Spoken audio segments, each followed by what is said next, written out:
வெண்டைக்காவை வச்சு எப்படி செஞ்சு கொடுத்தாலும் சாப்பிட மாட்டேங்கிறாங்களா?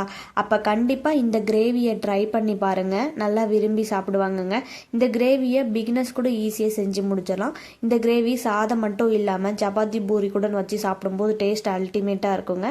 கண்டிப்பாக நீங்களும் வீட்டில் ட்ரை பண்ணி பாருங்கள். Hello friends, welcome to Suji's kitchen. இப்போ தான் நம்ம சேனலை ஃபஸ்ட் டைம் பார்க்குறீங்கன்னா சப்ஸ்கிரைப் பண்ணிக்கோங்க. வீடியோ பிடிச்சிருந்தா லைக் பண்ணுங்கள். வாங்க வீடியோக்குள்ளே போகலாம். ஃபஸ்ட்டு இந்த ரெசிபியை பண்ணுறதுக்காக நம்ம மசாலாவை வறுத்து அரைச்சிக்கலாங்க. அதுக்கு வானலில் தேவையான அளவுக்கு எண்ணெய் சேர்த்துக்கலாங்க.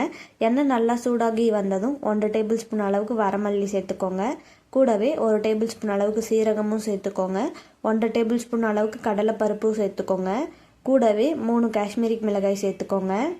காஷ்மீரி மிளகாய் இல்லைன்னா வரமிளகா கூட சேர்த்துக்கோங்க. வரமிளகாவை சேர்க்குற மாதிரி இருந்தால் 2 வரமிளகாவை சேர்த்துக்கோங்க. காஷ்மீரி மிளகாவை சேர்த்ததும் ஒரு 5லேருந்து 6 பல் பூண்டையும் சேர்த்துக்கலாங்க.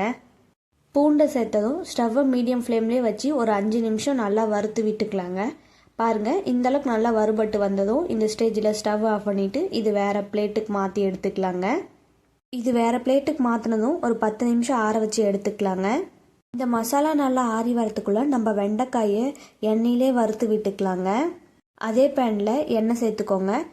எண்ணெய் நல்லா சூடாகி வந்ததும் இந்த சைஸில் வெண்டைக்காயை கட் பண்ணிவிட்டு சேர்த்துக்கோங்க.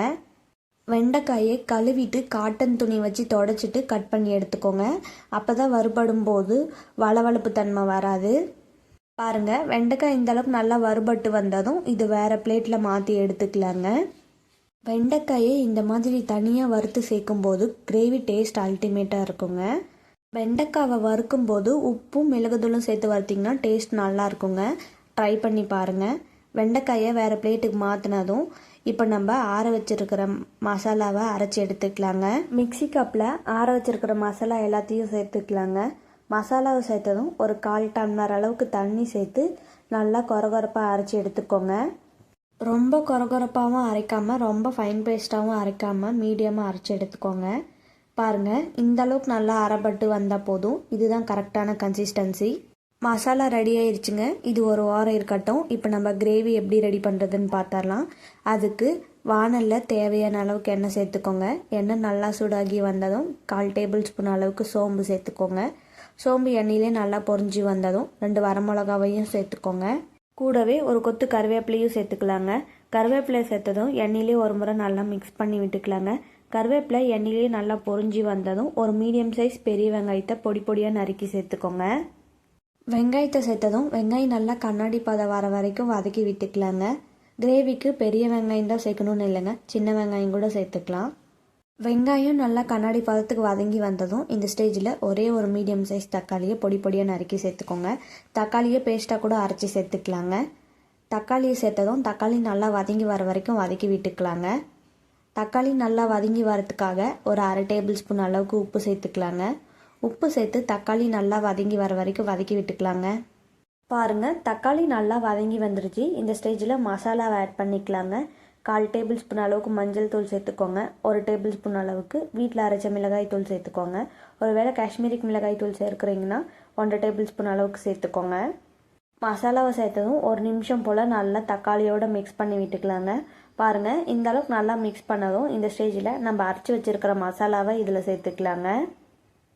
அரைச்சி வச்சுருக்கிற எல்லா மசாலாவையும் சேர்த்துக்கோங்க. மசாலாவை சேர்த்ததும் ஸ்டவ்வை லோ ஃப்ளேம்லேயே வச்சு ஒரு 2 நிமிஷம் போல் கை எடுக்காமல் நல்லா மிக்ஸ் பண்ணி விட்டுட்டே இருங்க. இந்த மாதிரி டிஃப்ரெண்ட் ஸ்டைலில் மசாலா அரைச்சி செஞ்சிங்கன்னா வெண்டைக்காயே பிடிக்காதுன்னு சொல்கிறவங்க கூட நல்லா விரும்பி சாப்பிடுவாங்கங்க. மசாலா நல்லா வதங்கி வந்ததும் இந்த ஸ்டேஜில் 1/2 டம்ளர் அளவுக்கு தண்ணி சேர்த்துக்கலாங்க. தண்ணி சேர்த்ததும் மசாலாவோட நல்லா 1 நிமிஷம் போல் கை எடுக்காமல் மிக்ஸ் பண்ணி விட்டுக்கலாங்க. மிக்ஸ் பண்ணி விட்டுட்டு ஒரு கொதி வர வரை வெயிட் பண்ணிக்கலாங்க. ஒரு கொதி வந்ததும் எண்ணெயிலே வறுத்து வச்சுருக்கிற வெண்டைக்காவை இதில் சேர்த்துக்கலாங்க. வெண்டைக்காவை சேர்த்து ஒரு முறை நல்லா மிக்ஸ் பண்ணி விட்டுக்கலாங்க. மிக்ஸ் பண்ணி விட்டுட்டு டேஸ்ட்டு பார்த்துட்டு உப்பு இல்லைன்னா உப்பு சேர்த்துக்கோங்க. வெண்டைக்காவை சேர்த்து நல்லா மிக்ஸ் பண்ணதும் இந்த ஸ்டேஜில் மூடி போட்டு ஸ்டவ்வை லோ ஃப்ளேம்லேயே வச்சு ஒரு 10 நிமிஷம் வெண்டைக்காயை நல்லா வேக வச்சு எடுத்துக்கலாங்க. 10 நிமிஷத்தில் வெண்டைக்காய் நல்லா வெந்து வந்துருச்சுங்க. மூடி ஓப்பன் பண்ணிவிட்டு ஒரு முறை நல்லா மிக்ஸ் பண்ணி விட்டுட்டு ஸ்டவ்வை ஆஃப் பண்ணிடலாங்க. அவ்வளவுதாங்க, சுட சுட வெண்டைக்காய் கிரேவி ரெடி. இது வேறு பாத்திரத்துக்கு மாற்றி சர்வ் பண்ணிடலாங்க.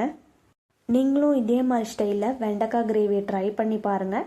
ட்ரை பண்ணி பார்த்துட்டு எப்படி வருதுன்னு மறக்காமல் கமெண்ட் செக்ஷனில் கமெண்ட் பண்ணுங்கள். உங்களுக்கு இந்த வீடியோ பிடிச்சிருந்தா லைக் பண்ணுங்கள்.